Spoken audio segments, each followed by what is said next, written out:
정치가 뭐냐고 물으신다면 개구리 난장판이라 말하겠어요. 투표날 국민이 나를 버리지 않을까요? 선거가 끝이 나면 모두가 괴로워서 울 테니까요. 네, 안녕하십니까. BIB 방송센터장 지한입니다. 6월 1일 날 제8회 지방 선거날입니다. 더불어서 국회의원 보궐선거날이기도 합니다. 스님인데 오늘 선거 이야기 하나 하려고 합니다. 네, 아까 노래 얘기했잖아요. 선거가 개판이고, 개판이라고 하는 것이 난장판이고, 개구리가 뭐 이리 뛰고 저리 뛰는 거 있잖아요. 뭐 질서 있게 뜁니까? 시간대 옵니까? 아니잖아요.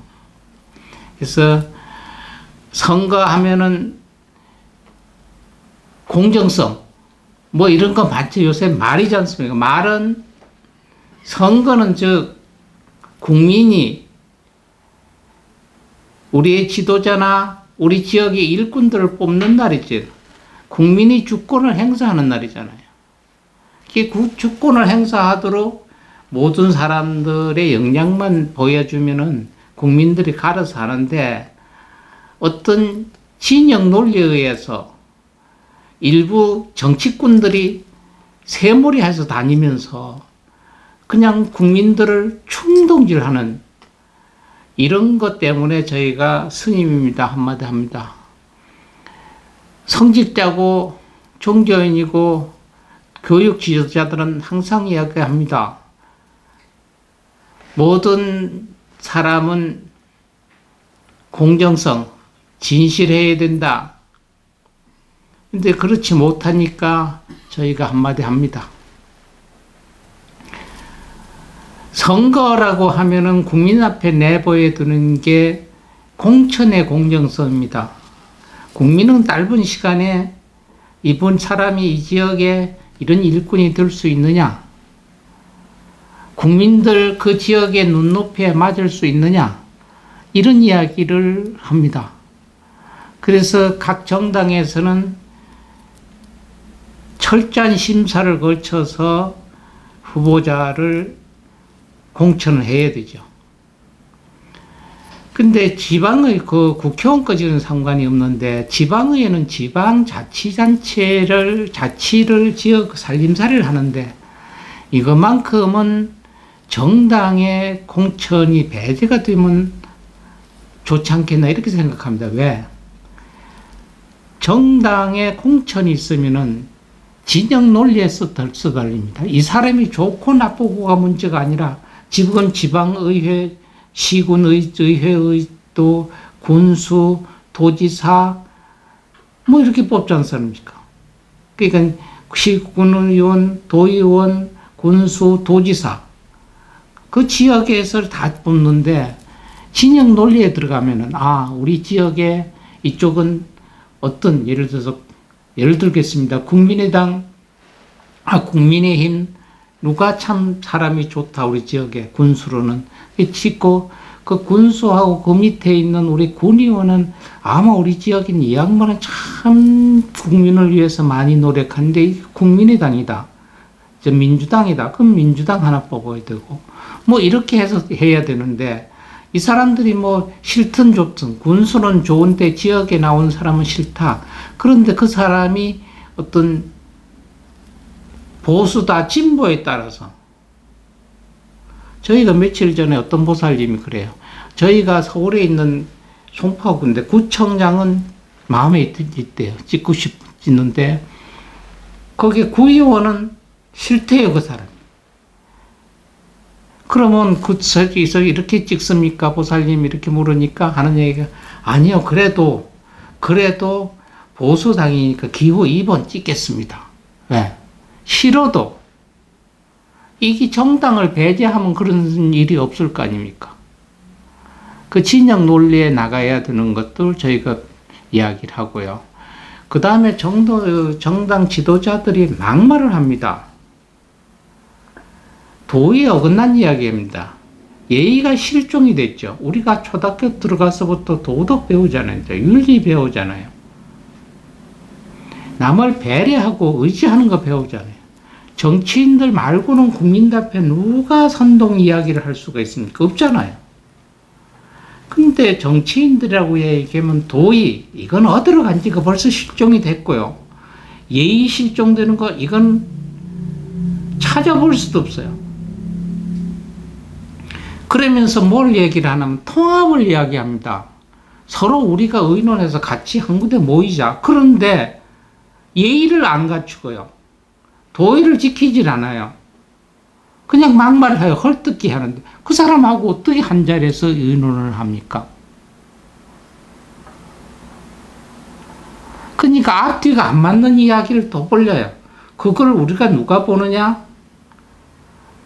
우리 어린이들 청소년이 보잖아요.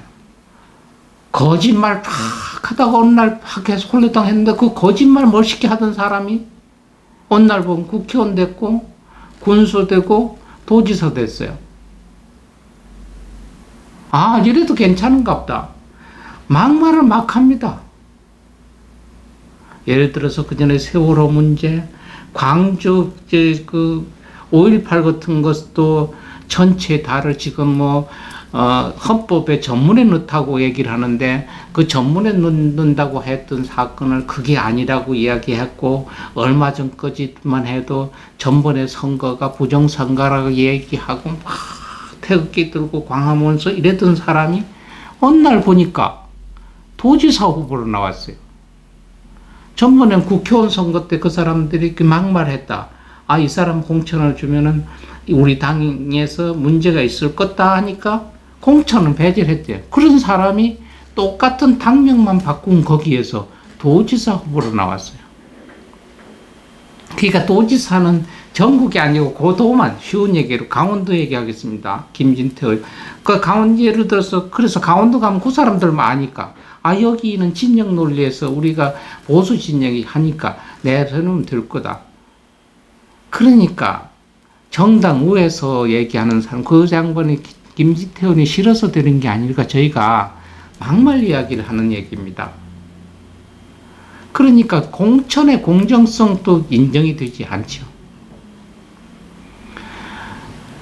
그리고 지방의회 선거 때 앞으로는 지방의회 선거하고 대통령 보궐선거 엄치지 말았으면 좋겠어요. 엄격히 질적으로 좀 틀린데 이번에 보궐선거도 7곳이나 됩니다. 저희가 관심이 없었는데 지역은 예를 들어서 이재명 후보가 나온 지역구, 이재명 후보를 저희가 편파적으로 암사든가 더불어민주당이든가 이재명 후보를 편을 들어서 이야기를 하는 것은 절대 아닙니다. 저희가 며칠 전에 그쪽 지역은 이제 국회의원들 선거하는 건 제가 관여를 안 하려고 했는데 며칠 전에 보니까 요새 엄청나잖아요. 이재명이 낙선시키기 위해서 지금 국민의힘에서 총력을 기울이는 것 같아요. 그 이야기는 뭘 하냐면 거주지 문제. 아무 연고도 없는데 사람이 거기를 갔다. 21일 된 주민등록 온 지 21일 그 지역에 살고서 그 지역 사람이라고 이야기한다. 이것은 논리를 조금 더 벗어나야 됩니다. 지방자치선거에 나오든가 또 그 지역 국회의원으로 나오는 것은 그 지역의 사정을 많이 알면 좋습니다. 그런데 예를 들어서 이재명 후보 그리고 지금 안철수 후보 이런 분들은 뭘 했습니까? 대통령 후보로서 나왔고 더구나 이재명 후보는 대통령 후보로서 나와서 절반 20만 표 정도 30만 표 이내로 2등 했잖아요. 그럼 엄격히 따져도 대통령은 못 돼도 반통령은 됐잖아요. 반. 그러면 전 나라를 아울러서 대통령이 될 수 있었던 사람이잖아요. 그 사람은 그 지역의 사정이 아니라 저 제주도에 가서 나는 뭐 이 지역에 위해서는 조금 노력을 좀 하겠다. 헌신하겠다. 제주도 가서 출마한들, 저 강원도 저기 어디 삼척, 정선 이런 데 가서 출마하든 지역 논쟁 따져서는 안 돼요. 엄격히 반통령이잖아요. 국가를 다 좌우했던 사람인데. 그런데 지역 논쟁을 갖다 놔요. 아주 뻔한 거죠. 너희는 요 지역에 국회의원 할 수 있는 자격이 서지도 못한다, 이렇게. 그리고 거기다 또 세우잖아요. 거주지 문제. 그 다음은 방탄복이라는 거예요. 왜? 아직까지 나와서 무슨, 반성할, 22만 편데 반성할 게 또 뭐가 있습니까? 그러니까 국회 들어가야 된다. 왜? 국회에 들어가는 이유는 국회의원들은 불체포 특권이 있잖아요. 범죄 저질러도 후닥닥 구속하지 않고 국회에서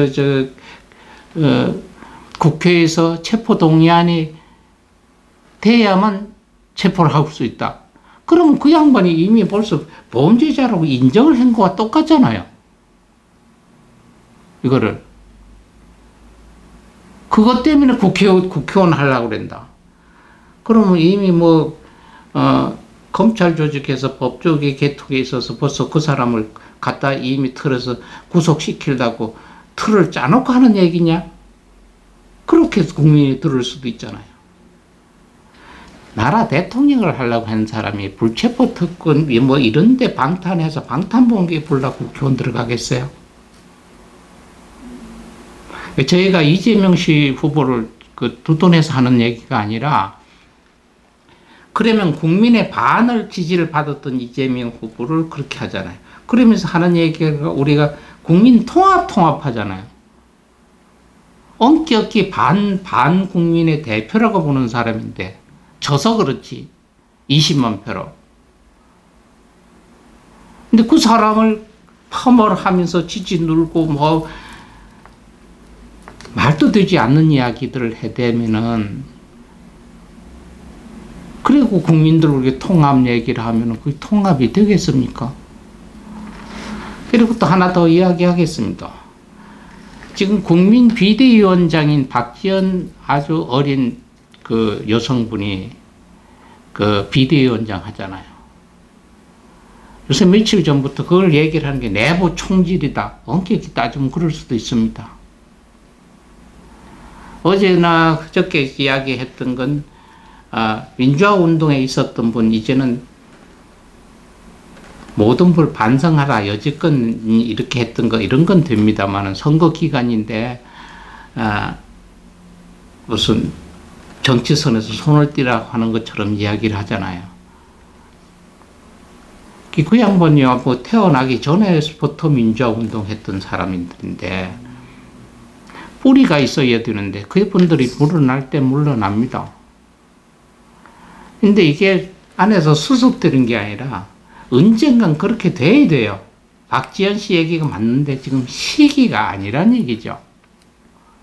이걸 우리가 얘기하는 건 내부 총질이라고 이야기도 할 수가 있죠.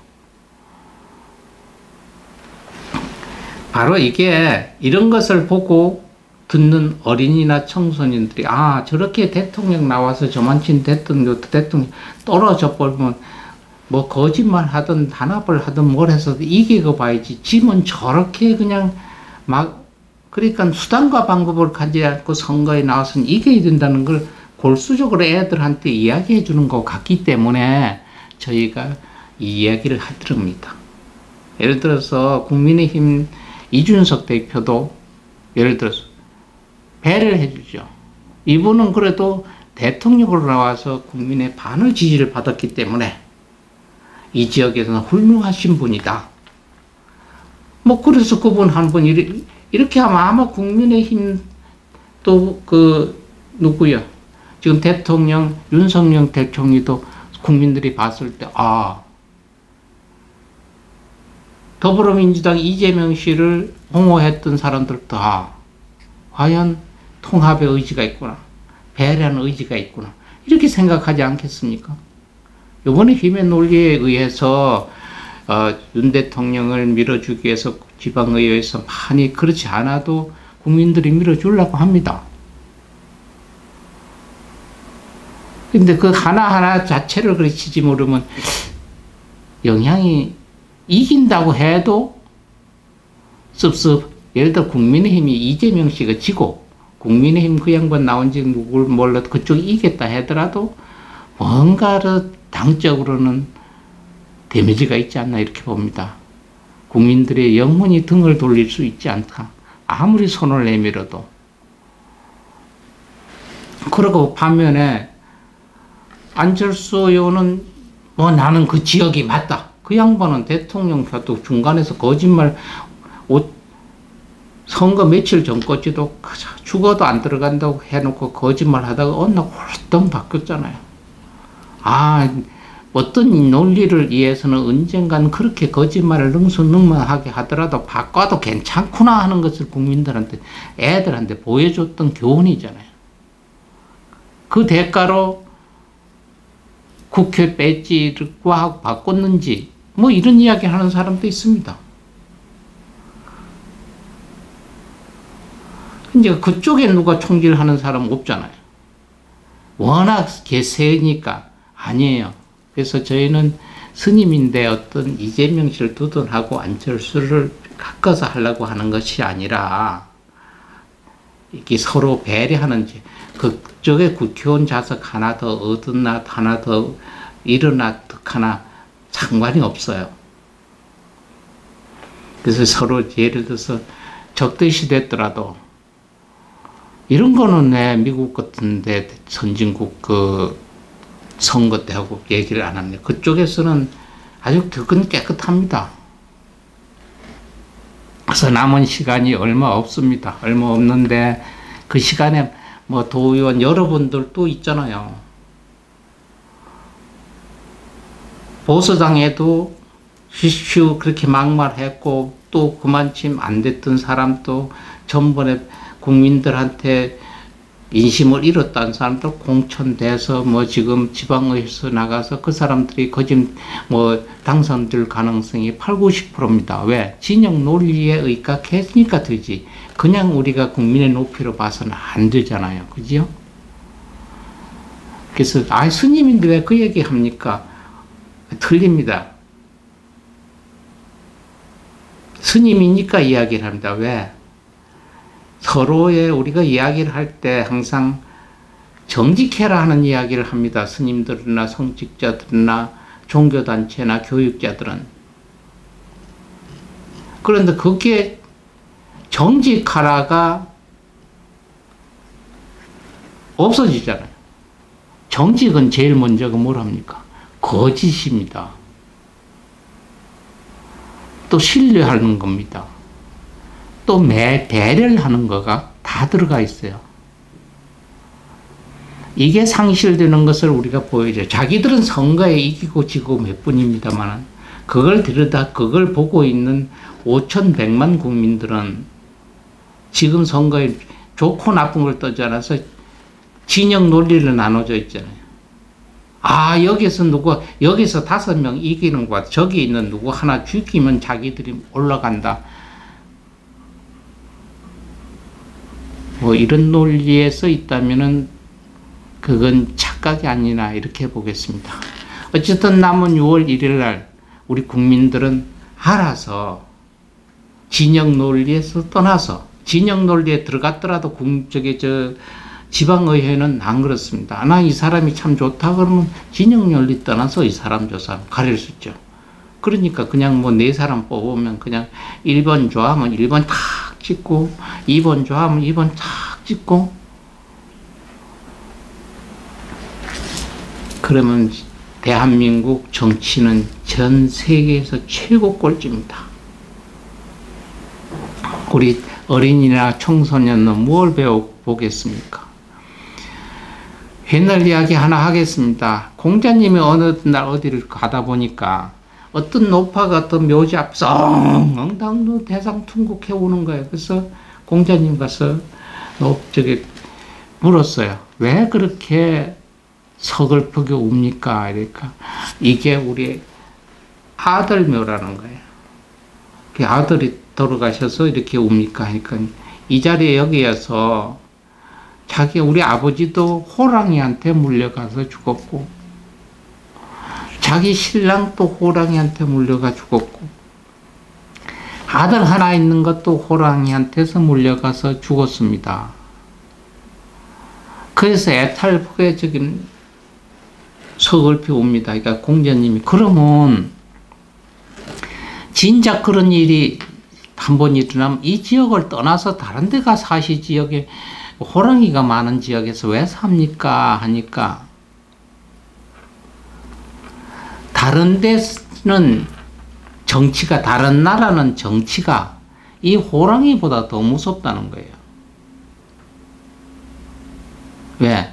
포악한 정치는 호랑이보다 무섭다. 호랑이는 비켜가면은 재수 없으면 호랑이한테 보여 죽지만, 정치는 집에 숨어있든 없든 간에 순간적으로 있는 게 아니라 두고두고 하루 24시간 1년 365일 동안 국민들을 억압하고 탄압하려고 하면은 이 호랑이보다 더 무섭기 때문에 호랑이가 있는 여기에 삽니다 하는 얘기를 하더랍니다.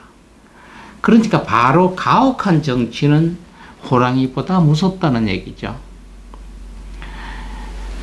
사회주의 국가보다, 사회주의는 공산주의 국가잖아요. 사회주의 국가보다 더 무서운 게 법치국가랍니다.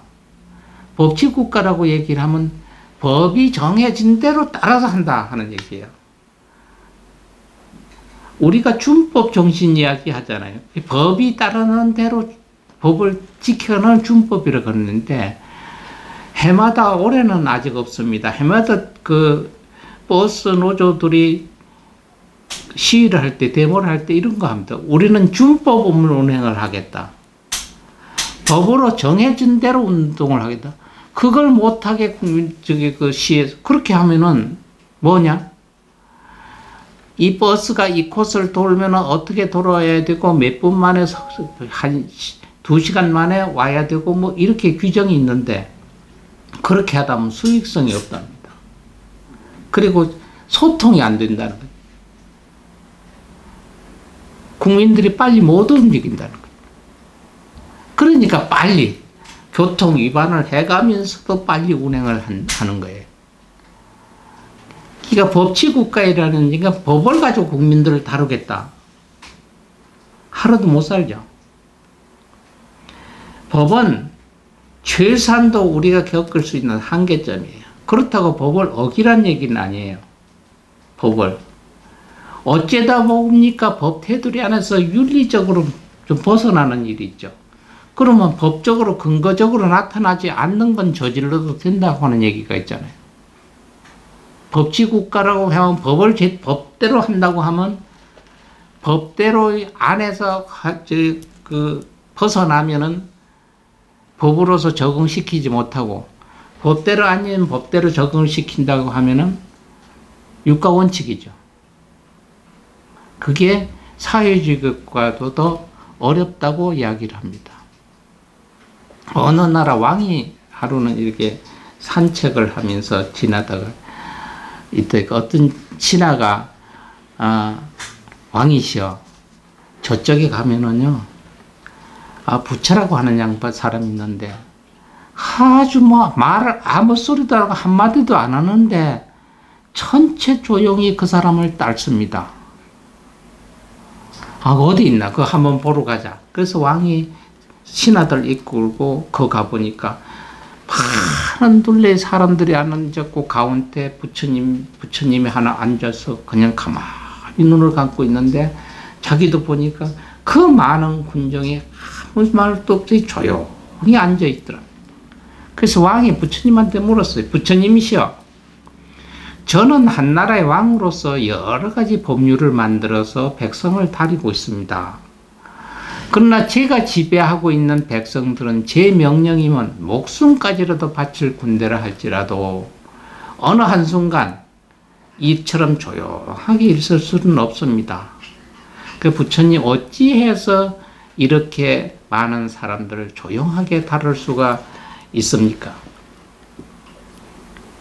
그러니까 부처님이 그것은 백성들을 겉모습만 다스리려 하기 때문입니다. 겉보기 모양보다는 마음을 다스려야 합니다. 그리고 사람의 근본을 이루고 있는 그 마음을 가라앉혀야 하는 것입니다 하는 얘기를 하더랍니다. 모든 정치인들은 지금 사람들의 마음을 살라고 그런 게 아니라 겉모습을 살라고 그럽니다. 무엇 하나 힘이 세고 힘이 있는 논리들을 착 뻗들이고요. 무엇인가 하나 요새, 그러니까 정치는, 한국 정치는 이벤트 정치입니다. 뭔가 확 보여줘서 요새 같으면 청와대 뭐 하루 수만 명씩 들어갑니다. 그러니까 청와대에 관심들이 있다고, 여기 뭐 구중궁궐 같은 거 열심히 가는데, 용산 대통령 집무실은 신경을 안 씁니다. 왜? 윤석열 대통령을 믿으니까 신경도 안 쓰겠지만요. 어느 면에 이벤트가 다른 데로 쏠려 있으니까 관심 밖에 있다고도 봅니다. 이게 선거 때입니다. 선거 때 예를 들어서 집중돼서 윤석열 대통령이 있는 데로 집중이 되면은 그쪽 논리에 의해서 좋고 나쁜 게 부각이 되잖아요. 그러니까 저희가 오늘 아침에도 생각을 해봤습니다. 방송 전에도 대통령 집무실, 저희도 신청했습니다. 대통령 집무실 이름을 벌써 뭐 15일인가 마감을 했으면 대통령 집무실이 무엇이다 벌써 이야기를 할 텐데 지금 안 하는 거가, 혹시나 집무실 이름이 나가면 무엇에 떠왔다 여론이 또 많을 겁니다. 있으면 이게 무엇에 의해서 또 했지 않느냐는 지방의회 선거 때 관심 어떤 문제가 있지 않겠나 생각을 해서 아마 발표를 하지 않나. 그래서 선거 끝나면 바로 집무실 이름이 발표가 되지 않나. 이건 뭐 내가 예후에 예측하는 이야기입니다만 그런 생각도 조금 들더라고요. 그게 바로 조금 전에 부처님이 이야기했듯이 백성들을 마음으로 다스리지 않고 겉모양으로 다스리려고 하기 때문에 그렇고, 또 백성들도 정치인들이 겉모습을 해서 립서비스 하는 것들을 립서비스 해본도 듣긴 좋은데 돌아서면 아니었잖아요. 그런 일도 있다고 그럽니다. 그래서 보통 정치인들은 양나라, 그 전에 양나라에 해왕이라는 분이 있었고, 맹자가 그 양나라 해왕이를 찾아갔답니다. 왜냐하면 그 해왕이 국민들한테 세금 정책이 너무 그거하다. 그래가지고 그 세금 정책에 대해서 당신이 아마 국민들이 이렇게 해서 너무 세금이 많다고 그러고 세금이 이렇다고 그러니까 어떤 방향이 없겠느냐 하니까 왕이 이런 얘기를 했답니다. 지금 세금을 줄일 수 없다. 지금 당장 세금을 그걸 그렇게 할 수가 없다. 점차적으로 줄여나가겠다. 이러더랍니다. 우리가 얘기지 세금 말고도 있잖아요. 무엇은 정치 지도자들이나 정치인들한테 이야기를 하면 지금 당장 고치기 힘들다. 서서히 고쳐가겠다. 이 얘기입니다. 세금 말고도. 지금 하기는 그거다. 서서히 앞으로 그렇게 만들어 가겠다. 이런 얘기예요. 그러니까 맹자가 이런 얘기 했답니다. 왕자시여, 왕이시 어떤 사람이 이웃집 닭을 매일 한 마리씩 훔쳐갔다고 합시다. 매일 한 마리씩 훔치다가 주인에게 들켰습니다. 그 사람은 닭 주인에게 정말 미안합니다. 정말 닭을 훔친 건 미안합니다. 닭을 훔치지 않아야 할 텐데, 닭을 앞으로는 훔치지 않아야 할 텐데 벌써 훔치던 습관이 생겨서 갑자기 그만둘 수가 없으니까 이제 매일 한 마리씩 훔치던 걸 이틀에 한 마리, 닷새에 한 마리, 열흘에 한 마리 차츰 이렇게 줄여가겠소라고 했다고 합시다. 그러면 그 사람이 도둑이겠어요? 아니겠어요? 물었어요. 그러니까 왕이 훔친 거야 한 마리든 두 마리든 도둑이겠죠. 얘기를 하니까 맹자가 그와 같습니다. 잘못된 정치인 줄 알면 즉시 고쳐야 됩니다. 그러니까 우리는 정치인들한테 많이 있잖아요. 그리고 텔레비에 많이 나오잖아요. 이것을 한꺼번에 하면 뭐 하니까 차츰 어떻게 고쳐가겠습니다. 글쎄 닥터 똑같게 얘기했듯이 습관이 들었으니까 하루아침에 딱 못 고치는 게 아니니까 뭐 이틀에 한 마리, 닷새에 한 마리, 열흘에 한 마리 이렇게 훔치고 그만두겠다 하는 얘기예요. 이게 잘못된 겁니다. 잘못된 줄 알면 고쳐야 되죠. 잘못된 줄 알고. 그리고 국민 화합 통합 이야기를 하잖아요. 양단에서 우리가 정치 어느 선거 때든 간에 양단 논리에서 굉장히 자유롭지 못했어요. 근데 요번 제20대 대통령 선거 때는 이상하리만큼 더 지역사회가 부각이 됐고, 선거 때뿐이야 선거 끝난 뒤에 양단 논리에 너무 이렇게 들어가 있고요. 뭐 대통령도 그랬죠. 그러니까 통합, 협치, 이건 선거 때는 이야기했습니다만은 선거 끝나고 대통령 그 취임식 때도 지금까지 협치, 통합 이야기는 한마디도 없었잖아요. 그러니까 기자들이 통합에 얘기하니까 그 자유회라는 이야기 속에 통합이 다 들어가 있다. 그러니까 우리가 그냥 누구 뭐 인사하면 안녕하십니까? 그래놓고 왜 그 집에는 어머니 아버지도 있는데 어머니 편안하신가? 아버님 건강 괜찮으신가? 집에 애들은 잘 노는가? 왜 그건 안 물습니까? 그러니까 안녕하십니까? 속에 다 들어갔습니다는 똑같은 얘기죠. 그죠? 그러니까 지금 그게 밖으로 드러내지 않으니까 밑에서 당이나 다른 사람이 대통령 그럴 수도 있습니다. 그 안에 다 들어가 있다. 그런데 그걸 딸고 있는 밑에 국회의원들이나 당이나 밑에 패들은 대통령이 터놓고 얘기 안 하니까 나는 그 안에서 감싸 있지 않다. 통합이라는 거, 또 하나 협치라는 거, 논리대로 가겠다. 법률을 따졌으니까 법치적으로 법률에 준해서만 그냥 가겠다.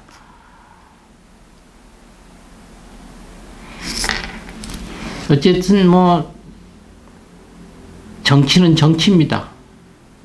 그래서 저희는 어떤 논리에도 집합하지 않습니다. 지금은 아날로그 시대가 아니라 디지털 시대입니다. 디지털 세대는 정치도 디지털 세대로 가야 되는데 이 아날로그 세대에서도 못 묻힙니다. 아날로그 세대에다 못 묻힌 문자 세대로 가는 거죠. 그거와 똑같아요. 옛날에 자유당 시절에 고무신 뭐 이런 것만 안 줬다. 그때 배고파 못 살겠다. 바꿔보자. 뭐 이런 얘기 있었어요. 옛날에. 그러니까 그때와 같은 현상가요. 왜? 그러면서 행정적인 모든 건 부합돼서 정치 일선으로 가잖아요. 정치가 다른 것은 사회활동이 다 디지털 시대로 돼 있고 다 자기들도 선거 때 AI 이용했잖아요. 근데 AI를 이용했으면 그만큼 실리적인데 사람들은 밖에 나가서 정치를 하는 게 AI 시대가 아니죠. 디지털 시대로 가잖아요. 저희는 성직자, 종교인, 또 교육자로서 정직하라 하는 이야기를 많이 했습니다. 우리 스님들이나 목사님들이나 신부님들도 거짓말과 행동이 정직하라 속에 있습니다. 거짓말과 행동이 정확하면 여기 정직하다는 얘기예요. 근데 이것을 거짓다 그렇게 지나려고들 합니다. 근데 정치판에서 그게 그렇지 않아요. 막말과 거짓말에 아주 난무합니다. 예의 도덕은 옛날엔 전당포가 있습니다. 그거 뭐 전당포에다 다 맡겨놓고 다니는 게 요새 정치인들 같아요. 남은 시간입니다만은 앞으로 대한민국 정치를 하는 여당이든 야당이든 간에 배려하는 거 생각합시다. 배려. 더불어민주당의 지금 비상대책위원장도 선배들 배려 안 하는 거예요. 왜? 그분들이 있기에 대한민국이 있고 그분들이 있었기 때문에 민주화가 됐던 분들이에요.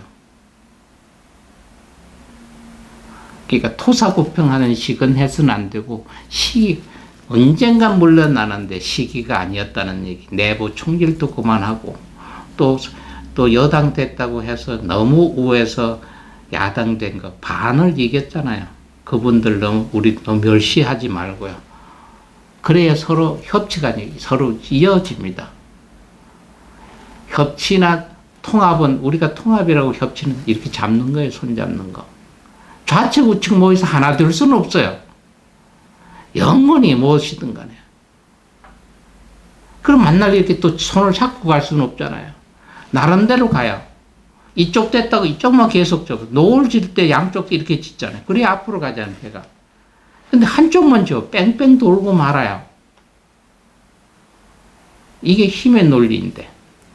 저희가 그래서 스님으로서 요번에 하도 보다 마니까 제가 이야기합니다. 뭐 이재명 후보 떨어져도 상관없어요. 그 지역 국민이. 근데 그것을 부회노회동하도록 이야기해서 진영 논리를 해서 그게 연고지가 있다 없다 방탄복 입으려고 그런다 뭐 이렇게 프레임 씌우지 않는 정치 했으면 좋겠다는 얘기입니다.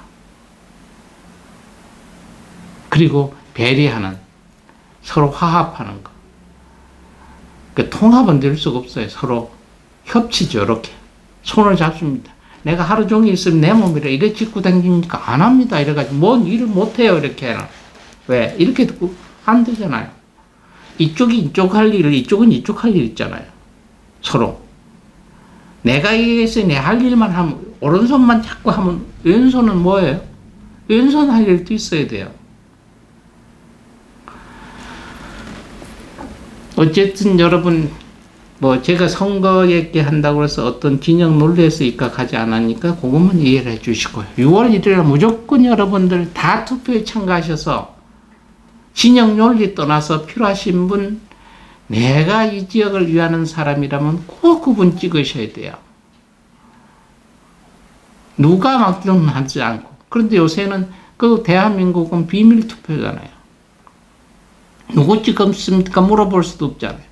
근데 그게 누구를 찍으라고 하는 거 맞습니다. 저희도 하루 스마트폰 있잖아요. 막 20-30개 옵니다. 누구 찍으라고. 아니 내가 누구 찍으라고 찍습니까? 그러니까 대한민국 정치하는 여러분 AI 시대잖아요. 디지털 시대. 디지털화된 선거, 디지털화된 정치인 되어 주십사 하는 최종적인 말씀 부탁드립니다. 여러분 감사합니다.